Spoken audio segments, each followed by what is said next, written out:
എല്ലാവർക്കും സുഖമാണെന്ന് വിശ്വസിക്കുന്നു. അതിനായി പ്രാർത്ഥിക്കുന്നു. പ്രിയപ്പെട്ട 2 പേരുടെ പെൺമക്കൾ ഈ കഴിഞ്ഞ ആഴ്ചകളിലാണ് മരണപ്പെട്ടത്. 2 വാഹന അപകടങ്ങൾ. കുടുംബത്തിനോ ഉറ്റവർക്കോ മാത്രമല്ല, വാർത്ത കേട്ട പലർക്കും താങ്ങാവുന്നതായിരിക്കില്ല ഇത്തരം മരണങ്ങൾ. ഈ മരണങ്ങളും അതുപോലെ തന്നെ. ഞാൻ തന്നെയാണ് കാലം എന്ന ദൈവത്തിൻ്റെ വചനം ഓർമ്മയുള്ളതുകൊണ്ട് അകാലത്തിൽ എന്ന് പ്രയോഗിക്കാൻ വയ്യ. മരണം രംഗബോധമില്ലാത്ത കോമാളിയാണ് എന്ന് മലയാളികളോട് പറഞ്ഞത് MT ആണ്. കോമാളിയാണോ അല്ലേ എന്നതിൽ സംശയമുണ്ടെങ്കിലും മരണത്തിന് രംഗബോധമില്ലെന്ന കാര്യം ജീവിതത്തിൽ പലപ്പോഴും നാം പറഞ്ഞിട്ടുണ്ടാവണം, അറിഞ്ഞിട്ടുമുണ്ടാവണം. പക്ഷേ ഒരു സംവിധായകൻ്റെ നിയന്ത്രണത്തിൽ തന്നെയാണ് മരണം എന്ന നടനും അഭിനയിക്കുന്നത്, രംഗത്തേക്ക് വരുന്നത്. പക്ഷെ അത് നമ്മുടെ പ്രിയപ്പെട്ടവരെ കൂട്ടിക്കൊണ്ടുപോകാനാവുമ്പോൾ നമുക്കത് സഹിക്കാനാവുന്നില്ല എന്ന് മാത്രം.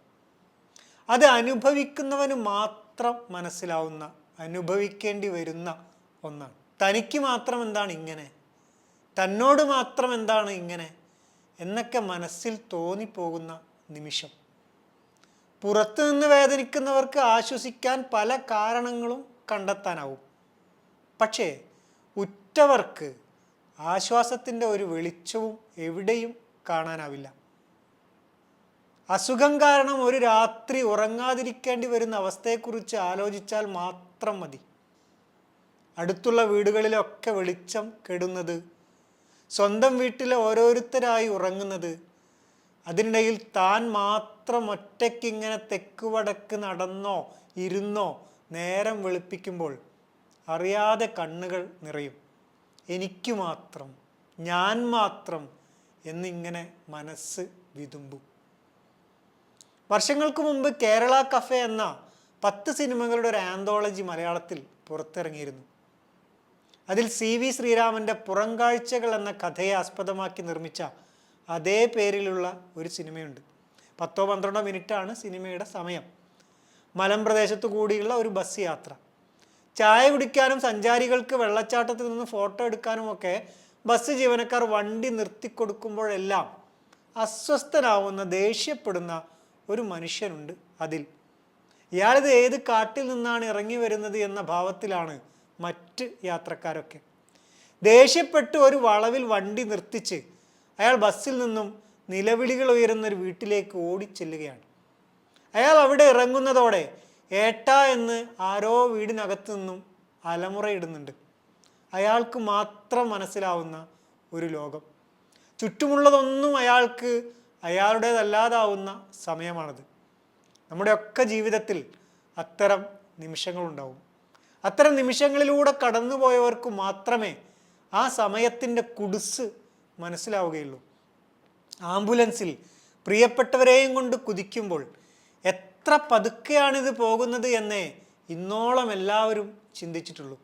കഥകളിലെ കാര്യമല്ല, പച്ചയായ ജീവിതത്തിലെ അനുഭവങ്ങളാണ്.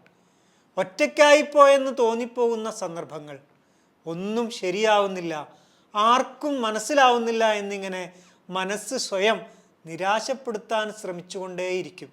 ഉറ്റവരുടെ മരണത്തിൽ കരഞ്ഞുകൊണ്ടിരിക്കുന്നവരോട് കരയരുത് എന്നും അതിൽ കാര്യമില്ലെന്നും ഇതെല്ലാം എല്ലാവർക്കും വരാനുള്ളതാണ് എന്നും മറ്റും ഉപദേശിക്കുന്നവനേക്കാൾ ക്രൂരൻ ലോകത്ത് വേറെ ഇല്ലല്ലോ. കാര്യമുള്ളത് കൊണ്ടല്ല അവരത് ചെയ്യുന്നത്, വേറൊന്നും ചെയ്യാനില്ലാത്തത് കൊണ്ടാണ്. നിലവിട്ടുപോയവൻ്റെ വിളിയാണ് നിലവിളി എന്ന് KN എഴുതിയിട്ടുണ്ട്. അതിലൂടെ കടന്നു പോവുക എന്നതിൻ്റെ കൂടി പേരാണ് ജീവിതം. സഹിക്കുകയും ക്ഷമിക്കുകയും ചെയ്യുന്നതിന് ദൈവം പ്രതിഫലം നിശ്ചയിച്ചത് മറ്റൊന്നുകൊണ്ടുമല്ല, അത് അത്രയും വേദനയേറിയ പുനർജന്മമാണ് എന്നതുകൊണ്ടാണ്. ഒരു ഖബർസ്ഥാൻ എത്രയെത്ര സ്വപ്നങ്ങളെ കൂടിയാണ് ഖബറടക്കിയിരിക്കുന്നത്. ആശിച്ച് മോഹിച്ച് നട്ട് നനച്ച് വളർത്തിയ സ്വപ്നങ്ങൾ. എത്രയോ പേർ അതിനു ചുറ്റും പൂക്കൾ വിരിയുന്നതും കാത്ത് ഇരുന്നിട്ടുണ്ടാവണം. ഒരുമിച്ച് മരിക്കാൻ വേണ്ടി അങ്ങ് പ്രാർത്ഥിക്കണമെന്ന് പ്രവാചകനോട് പറഞ്ഞൊരു കുട്ടിയുണ്ട് ചരിത്രത്തിൽ. എല്ലാവരും ഒരുമിച്ച് തന്നെയല്ലേ മരിക്കുന്നത് എന്ന സംശയത്തിന് പ്രവാചകൻ്റെ മറുപടി അല്ല എന്നായിരുന്നല്ലോ. അവിടെ എവിടെയായി ചിതറിക്കിടക്കുന്ന സ്വപ്നങ്ങൾ, ആഗ്രഹങ്ങൾ, പ്രതീക്ഷകൾ, ഇവയ്ക്കിടയിൽ നിന്നും പെട്ടെന്നൊരു ഇറങ്ങിപ്പോക്കായിരിക്കും പലർക്കും മരണം. ആഗ്രഹങ്ങൾ ബാക്കിയാക്കരുത് എന്നല്ല, തനിക്ക് പോകാനുണ്ട് എന്ന ചിന്തയാണ് കണ്ണിയറ്റ് നിലയറ്റ് വീണു പോവാതിരിക്കാനുള്ള ശക്തി. ഒരുമിച്ച് മരിക്കാൻ കഴിയണമേ എന്ന പ്രാർത്ഥന ആഗ്രഹങ്ങളില്ലാത്തവൻ്റെ അല്ല, അതിരുകളെക്കുറിച്ച് കൃത്യമായ ബോധ്യമുള്ളവൻ്റെതാണ്. നന്ദി.